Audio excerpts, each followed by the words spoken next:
రాష్ట్రం గుజరాత్ తరహాలోనే అభివృద్ధిలో ముందుకెళ్తుందని ప్రధాని మోదీ ఆకాంక్షించారని రాష్ట్ర భాజపా నేతలు అన్నారు.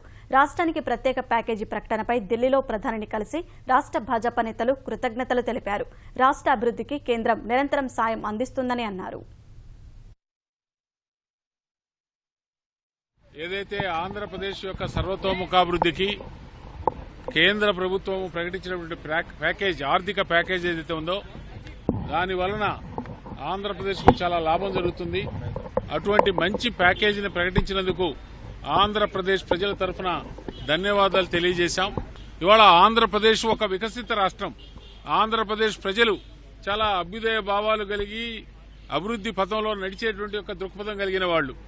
ఆంధ్రప్రదేశ్ అభివృద్ది చెందటానికి దేశంలో చాలా మిగతా రాష్ట్రాల కంటే అనేకమైన వనరులున్నాయి, అవకాశాలున్నాయి. ఆంధ్రప్రదేశ్ గత 58 సంవత్సరాల్లో చూడనటువంటి అభివృద్ది, సమైక్య రాష్ట్రంలో ఉండి కూడా ఈ 13 జిల్లాల్లో లేనటువంటి అభివృద్ది ఈ 2 సంవత్సరాల్లో జరిగింది.